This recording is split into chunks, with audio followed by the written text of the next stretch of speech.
শুভ সকাল আমার প্রিয় বন্ধুরা। কোচবিহার জেলার ছোট্ট একটা গ্রাম থেকে আমি পিঙ্কি আর আমার ব্লগ চ্যানেলে তোমাদেরকে জানাই অনেক অনেক ভালোবাসা। তো তোমরা যে যেখান থেকে আমার ভিডিওটা দেখছো, আশা করছি সবাই তোমরা ভালো আছো, সুস্থ আছো, আর আমরাও ভালো আছি। তা দেখো, শীতের দিনের বেলা মানেই হচ্ছে ছোট দিনের বেলা। তো আমি কি করি, যে কয়টা জামা কাপড়ই ধুই না কেন সকালবেলায় ধুয়ে দেওয়ার চেষ্টা করি। আর যেদিন করে দুপুরের পরে ধুই সেই জামা কাপড় তো আর কোনোটাই শুকায় না, সে পাতলাই হোক আর মোটাই হোক, তাই সকালবেলায় আমি ধুয়ে দেওয়ার চেষ্টা করি। তা দেখো, এখানে জামা কাপড়ের মধ্যে একটা রয়েছে আমার জামা, সেটা হলো হাউস কোট।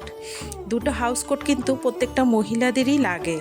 তো আমার দুটো হাউস কোটই ছিল। গতবার শীতের সময় আমার বর একটা হাউস কোট ফেলে দিয়েছে, সেটা ছেঁড়া ছিল, পকেটের জায়গাটা হয় না, হাউস কোটের সামনে একটা পকেট থাকে, সেই জায়গাটাই কিন্তু পাতলা হয়ে যায় আর ছিঁড়ে যায়। তো ফেলতে তো ইচ্ছা করেই না, মানে ছেঁড়া হোক যেমনই হোক, ইচ্ছা করে না ফেলতে। তো এইটাও যে আজকে যেটা ধোবো এখন আমি, সেটাও কিন্তু ছিঁড়ে গেছে। সকালবেলা শীতের দিনে হাতে একটা চা নিয়ে এখানে রোদে দাঁড়াইলাম। আগে তো আমাদের বারান্দায় একদমই রোদ আসতো না, আর এখন বেশ ভালোই রোদ আসে। ভালো বলতে পুরো বারান্দাটাই আসে, কারণ বাড়িতে যত গাছপালা ছিল সেগুলো সব ডালপালা ছেটে দেওয়া হয়েছে। এর জন্য এখন পুরো বারান্দাটাতে ভালো রোদ আসে। তাই এখন কি করি, 2 দিন থেকে আমি বারান্দায় দাঁড়িয়ে দাঁড়িয়ে চা খাই। আর আগে তো রোদ আসতোই না একদম। তো একটা বিস্কুট ছিল, তোমাদের দাদাকে মুড়ি দিয়ে চা দিলাম, আর আমি একটা বিস্কুট নিয়ে এখন চা খাচ্ছি। তো আমার জীবনে যেটাই এখন ঘটবে সবটাই কিন্তু আমি তোমাদের বলবো বা বলি, আর আগামী দিনেও বলবো। তা হাউস কোট ছিঁড়ে গেছে, বরকে আর আমি বলি না যে আমার হাউস কোট লাগবে। ও কালকে রাত্রেবেলা আমাকে দুটো হাউস কোট এনে দিয়ে বলছে যে দেখো তো কোনটা পছন্দ হয়। তো দুইটাই দামি ছিল, তা আমি বলছিলাম যে আমি কোনোটাই নেব না, কারণ এখন প্রচুর খরচা, আমার কোনোটাই লাগবে না। আর এমন কোনো ঠান্ডা পড়ে নেই যে হাউস কোট পরতে হবে, আমি এভাবে বলে ওকে বলছি। আর তা আমার বর বলছে যে না, আমি নিয়ে আসি, তুমি রেখে দাও। তো যাই হোক, আজকে নিয়ে যাবে, একটু পরেই তোমাদের দেখাবো হাউস কোট দুটো। তো বর আবার এখানে একটা ব্যাংকের বই খুঁজছে, সেটা পাচ্ছে না। দুইটা হাউস কোট আছে তোমার জন্য, কোনটা পছন্দ হয় দেখো, যেটা পছন্দ সেটা রাখো। এই যে একটা আছে দেখো, মোটাও আছে, বেশ ভালোই আছে। এটা পছন্দ তো দুইটাই হয়, কিন্তু এটা একটু পাতলা।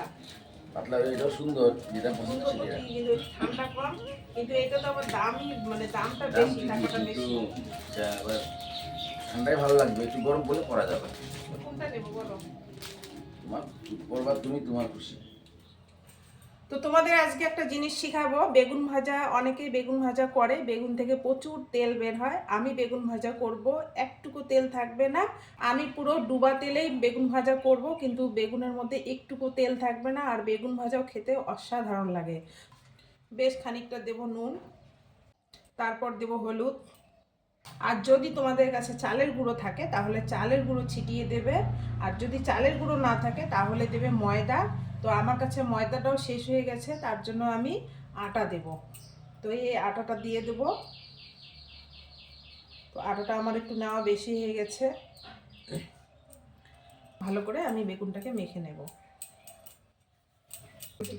আর বেগুন দিয়ে বেগুন ভাজা বেগুন ভাজা তার না খাই, বমি হয়ে যায় আমার একবার, মনে আছে? তাহলে তুমি চচ্চড়ি দিয়ে খাও, মুসুরির ডাল আছে, কালকে ছোটো মাছের চচ্চড়ি আছে, ওগুলো দিয়ে খাও। ভাত দিয়ে খাবো। ভাত তো করবো না এখন। কেন? ভাত দিয়ে খাচ্ছি, রুটি গেছিলে আবার মনে আছে এটা না?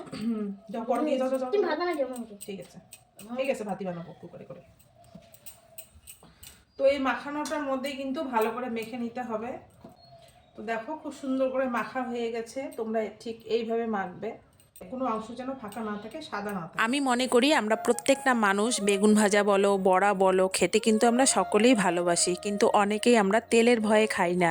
তো শুধুমাত্র তাদের জন্যই আজকের এই আমার ভিডিওটা দেওয়া। শুধু ভিডিওটা না, এই বেগুন ভাজাটা করা আর কি। অনেকেই, আমি নিজে চোখে দেখেছি, অনেকেই বেগুন ভাজায় তেল থাকে বা ভাজায় তেল থাকে জন্য ভাজা খেতে চায় না বা বেগুন বড়া খেতে চায় না। তো তাদের জন্যই আজকের আমার এই ভিডিওটা করা, যে যারা বেগুন খেতে ভালোবাসো অথচ তাদের বাড়ির বউরা বা মারা এই বেগুন ভাজা করতে গেলে বেগুন ভাজার তেল থাকে, আজকের ভিডিওটা শুধু তাদের জন্য। তোমরা একবার এইভাবে করে বাড়ির মানুষকে খাওয়াবে, ছেলেকে বরকে খাওয়াবে, দেখবে ওরা ভীষণ খুশি হবে। আর আমার ঘরে তো আমার বর মেয়ে ভীষণ ভালোবাসে খেতে। তো দেখো তোমাদের দাদা এটা নিয়ে আসলো, খুব দাম দিয়ে নিয়ে আসছে। আমার সত্যিকারই মানে কালকে যখন নিয়ে আসছিল তখন খুব মানে আমি খুশি হয়েছিলাম। এনেই আমাকে বলছে যে দেখো তো তোমার কোনটা পছন্দ হয়। আমি আরও ভাবলাম আমার জন্য কি নিয়ে আসলো, তা খুলে দেখলাম একটা মানে দুইটা হাউস কোট নিয়ে আসছে। তো কালকে রাত্রেবেলা আমার দুইটাই পছন্দ হয়েছে, কিন্তু আমার যেহেতু ঠান্ডাটা বেশি তাই পাতলাটা নিলাম না, আর এটা মোটা, এটা পরে বেশ মানে খুব ভালো লেগেছে আর কি, একটুকু ঠান্ডা লাগে না। তো ওইটারও দামও প্রায় 800 টাকা, আর এটার দাম হচ্ছে 1000 টাকা। তো দামটা ফ্যাক্টর না, আমার জন্য যে জিনিসটা নিয়ে আসে আমি এতেই খুব খুশি।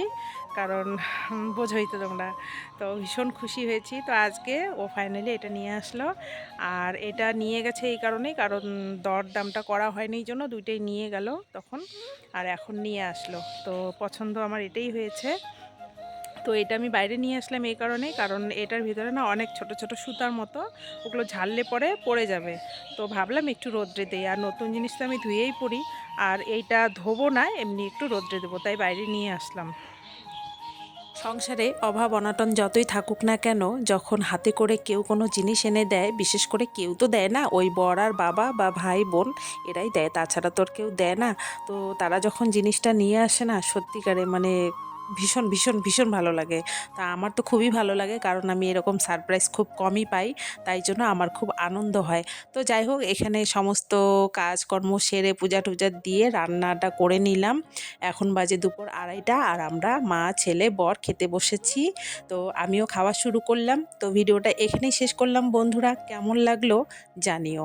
সবাই তোমরা ভালো থেকো, সুস্থ থেকো, দেখা হচ্ছে পরের কোনো ভিডিওতে।